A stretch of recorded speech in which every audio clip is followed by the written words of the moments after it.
Good morning, good afternoon, or good night from whenever and wherever you're watching us. I am Cameron Scandal. That is Steven Treffler.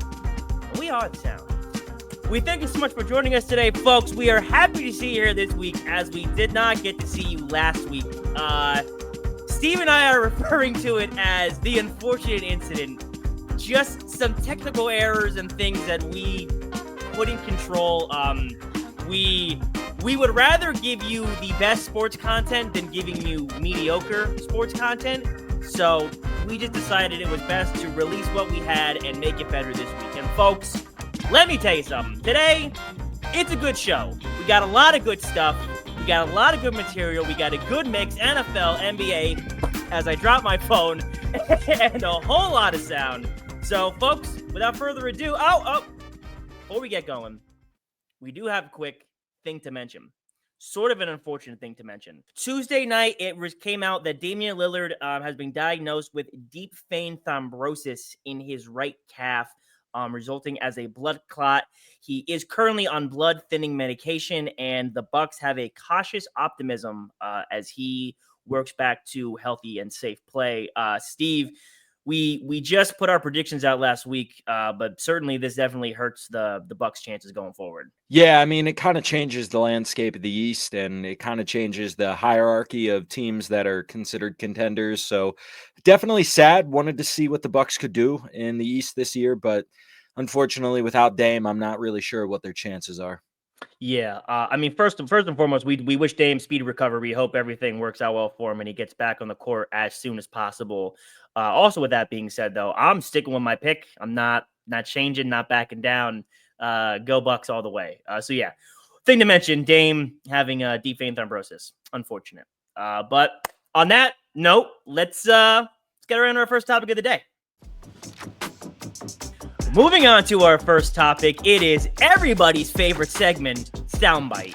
In case you forget what Soundbite is, it is where Steve and I react to different post-game interviews, podcast clips, whatever the case may be. If someone says something interesting that we want to take a listen to, we listen.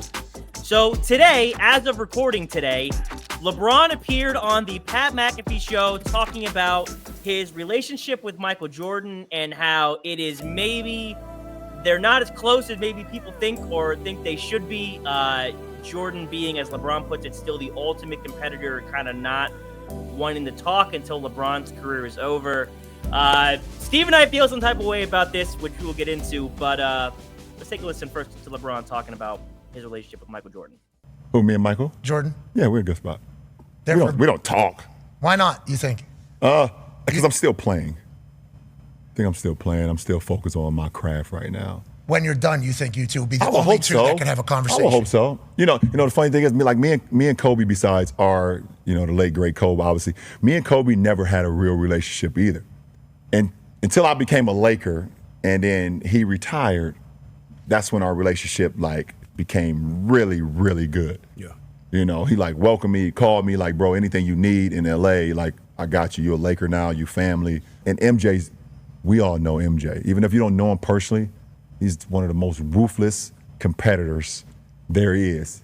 And till I'm done, and he doesn't have to look at me run up and down wearing the number 23, and every time my name is mentioned with his, he's like, I don't want to fucking talk to you. Yeah, I want to go. Like I said, I wear 23 because of MJ, and that shit, the inspiration that he gave me as a kid in Akron, Ohio, that don't have much inspiration in your hometown. You look at something. It got to be somebody in sports, somebody in music, somebody on the TV screen. So Will Smith on Fresh Prince of Bel-Air, Michael Jordan playing for the Bulls, Jay-Z, Biggie, and Tupac. That was my inspirations. So there you have it. There's LeBron talking about his relationship with Jordan. I just said to Steve literal moments, seconds ago, that every time I have watched this in prep for the show, it has made me feel some type of way. I get kind of not emotional, it just fires me up. This is not the first time LeBron has commented on his relationship with Jordan, and obviously, like he said, their names are going to be in the same place for a long time. What is your reaction to LeBron's comments and how he feels about his relationship with Jordan? Honestly, it's just sad to me, Cam, because LeBron, what he's meant to this league, being the heir apparent to Michael Jordan, he kind of took the throne after MJ's reign and he became the next thing and, dominant face in the league. And just, to hear LeBron say as a kid from Akron with nothing that Michael Jordan was one of his inspirations. The number he's worn since the day he came into the league is the number that Michael Jordan wore. And to hear that Michael Jordan hasn't reached out or tried to cross that bridge or even make a bridge between him and LeBron James. I found it interesting when he said that him and Kobe never really had a relationship. That's understandable to me. When you're playing at the same time as somebody else and you're direct competitors and, where Kobe was considered the best in the West, LeBron was considered the best in the East. And that is understandable. But the moment he retired, he formed a relationship with LeBron James. Michael was gone and retired by the time LeBron entered the league. So why are you so stuck up and so it's you versus me that you won't even reach out and make a phone call to the extent of, hey, I'm really proud of everything you've accomplished, carrying on the legacy of greatness in the league, everything you've accomplished off the court, et cetera, et cetera. So when I watch this video and I hear LeBron, he plays it off well, but there's a part of him that's got to be sad about this, Cam. And there's a part of him that's got to hurt that 22 years of dominance in a league without your idol really wanting to form a relationship with you. There are a few things that he said in this interview that really got to me. And one of the main ones, Steve, you pointed out that I think is really telling is Kobe and LeBron. He said they never had a great relationship, but it developed over time. When you talk about carbon copies of Michael Jordan and the next killer and whatever, first person that comes to everybody's mind and who they say is Kobe Bryant, obviously. And Kobe having the Mamba mentality and the you're not going to beat me and the Stonewall, that, how big and huge Mamba mentality was and the idea behind it, I think trumped anything.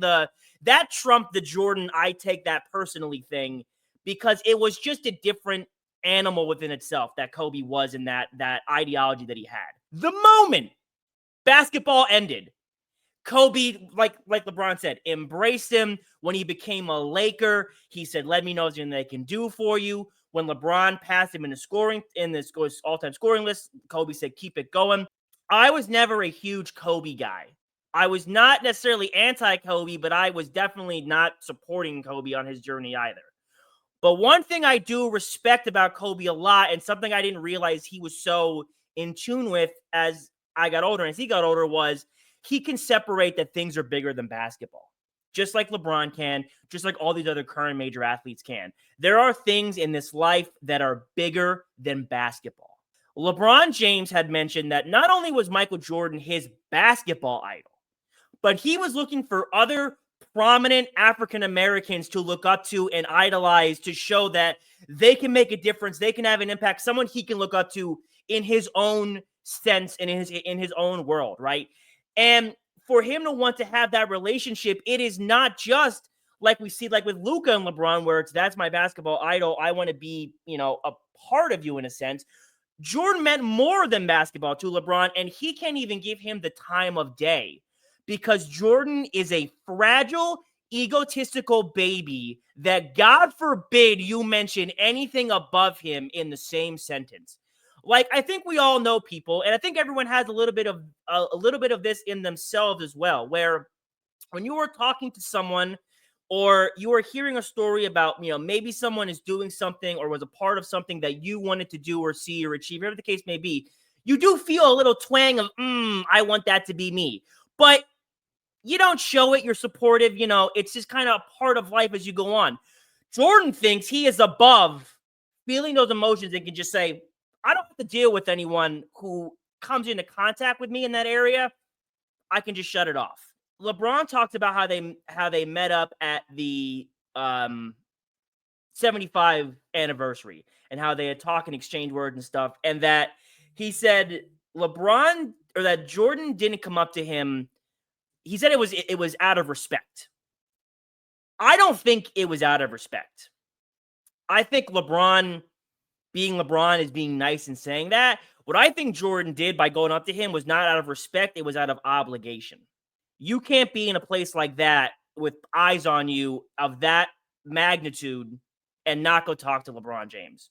You just can't. So, I think LeBron was being nice. And I said this earlier about, LeBron and other stars can separate being competitive athletes and being normal people. And at the end of the day, I've also said this, in the grand scheme of life and the universe and existence and all that good stuff, sports do not matter. At the end of the day, this is a game. It has no real bearings, I would say, on societal impacts. It's not like if sports were to all of a sudden leave, the earth or civilization would crumble. So at the end of the day, sports are just that. They're sports. They're fun to talk about. They're fun to watch. They're entertainment. They're so we can have conversations like these. But there is a bigger scope beyond that.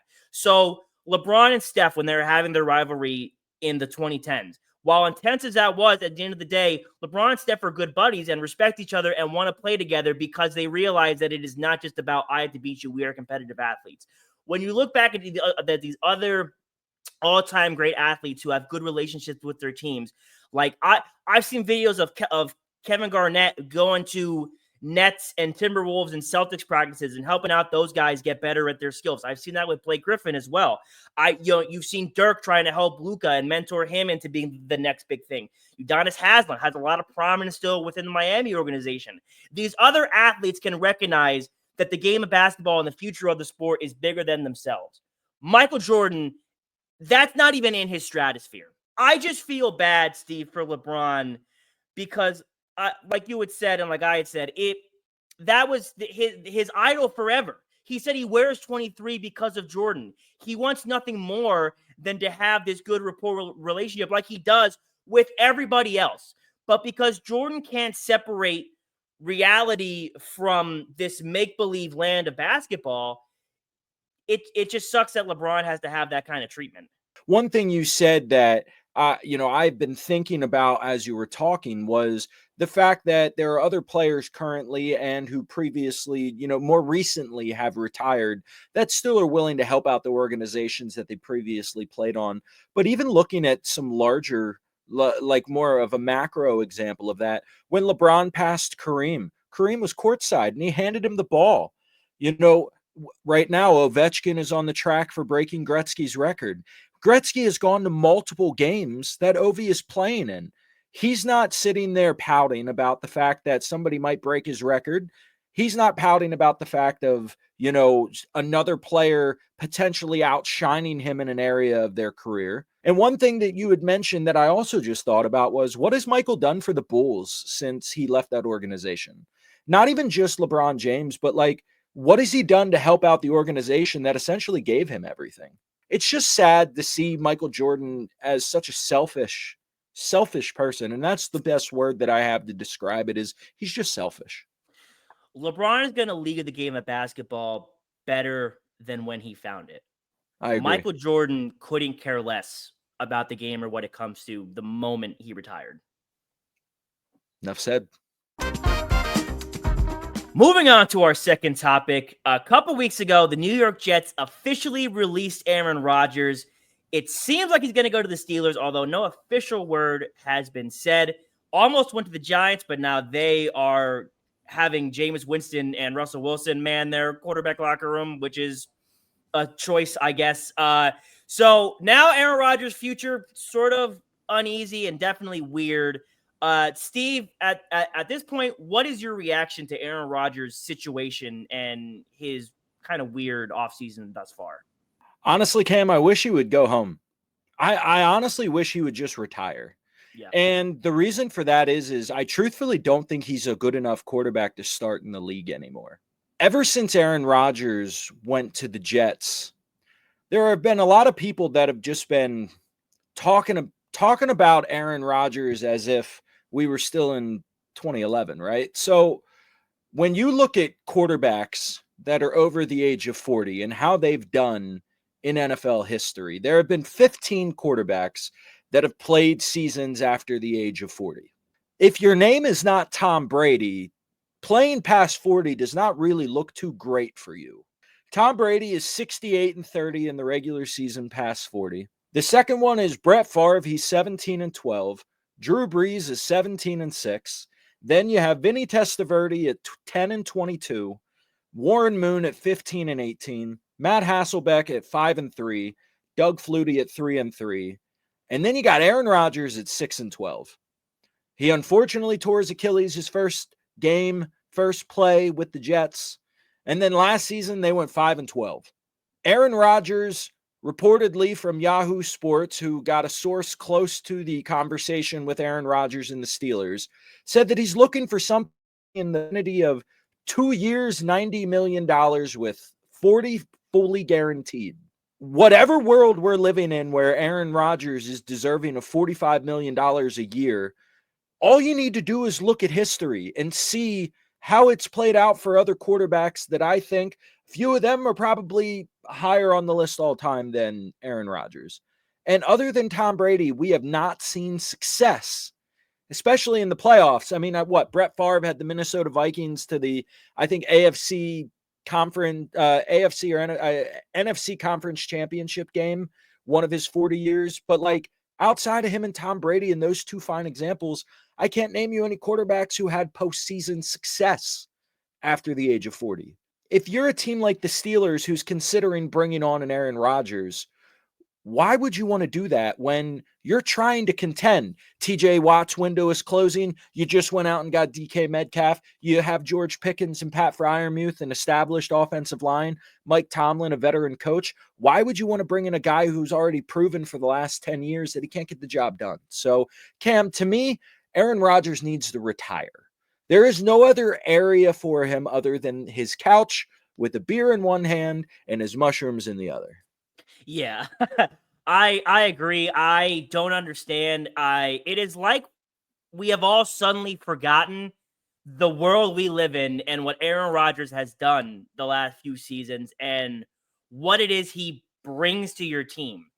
So I think, like I said, everyone is talking about Aaron Rodgers' stats and his touchdown interception ratio and how the Jets, like it wasn't their lack of success was not all on Aaron Rodgers. It's ridiculous. Absolutely ridiculous. It is 1000% Aaron Rodgers. His stats are empty.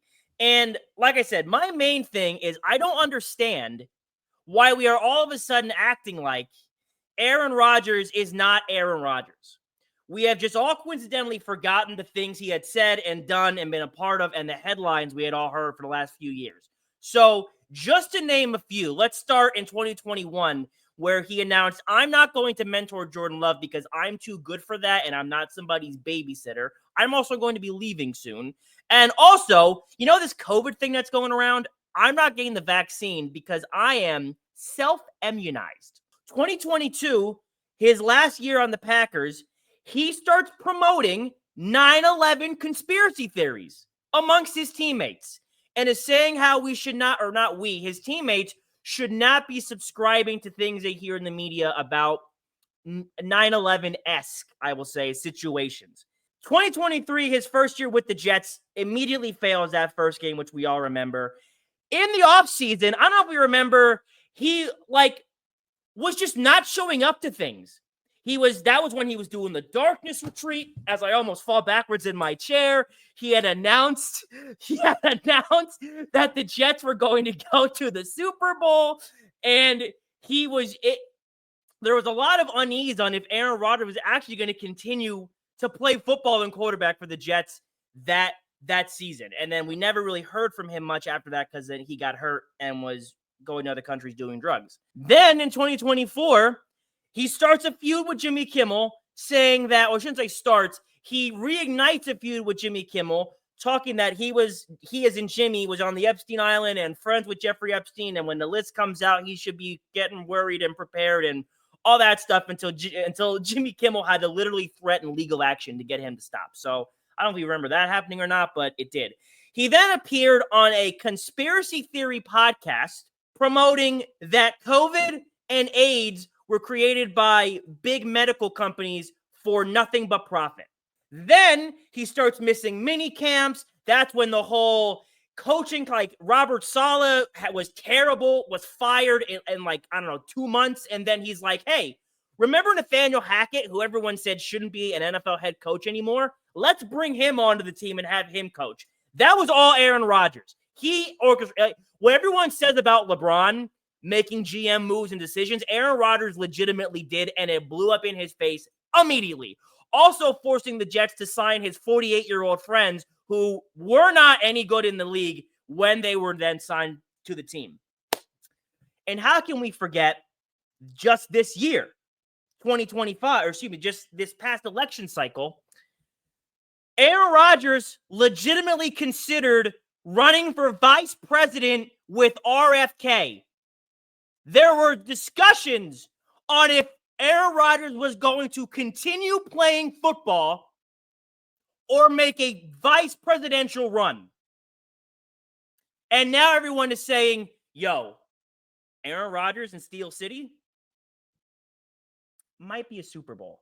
Like, I don't understand where people have been the last 4 years. And Steeler culture, I said this to Steve before, is a lot like Miami culture, where it is tough, hard-nosed, we're going to get the job done, we're all in it together, we're a family. I think Aaron Rodgers can come into the organization and blow that up immediately. Or not even that. I don't think Aaron Rodgers, 1, would care, 2, would think it's real, and 3, he would just deliberately not embrace it. One thing you had mentioned to me the last few days about the Steelers' future Aaron Rodgers is that are they going to just sign him and draft a quarterback and kind of have him play off of him? As I mentioned earlier, he refused to even help Jordan Love. We now think all of a sudden Aaron Rodgers is going to embrace helping a rookie quarterback? Absolutely not. Aaron Rodgers is going there because he thinks he is still a top 3 quarterback in the league. And like we saw when he went to the Jets, he still thinks he can legitimately compete for championships. One of 2 things are going to happen if he goes to the Steelers. And one is going to be that the Steelers culture does trump him and things are going to get bad. He's going to be a baby and pout and cry and make things want to be his way. And I think in towards the end of this season, he's going to go, you know what, guys? I actually do think I want to retire. I think this experience has shown me that my time is now, and I've given all I can to the game, and I think this is just my time to leave. I am not ruling it out that Aaron Rodgers signed with the Steelers. They don't give him what he wants right away, and he says, all right, see you later. So they're either going to not give in and he's going to leave, or they are going to give him what he wants. They're going to cave, and like I said, that culture is going to crumble and just be Aaron Rodgers. Yeah, and I can't think of any contender or close to contender where adding an Aaron Rodgers then elevates you to being a contender. No. It doesn't exist. No. So the teams that he wants to play for, if they take him, I will make you this prediction right now. If the Steelers take on Aaron Rodgers, they miss the playoffs. Okay. I can get behind that. So, yeah, all right. I mean, Aaron Rodgers, if we know you're listening, you hear the sound, chill out. Maybe go home. It's time, pal. It's okay. Moving on to our third and final topic, it is everyone's favorite game show.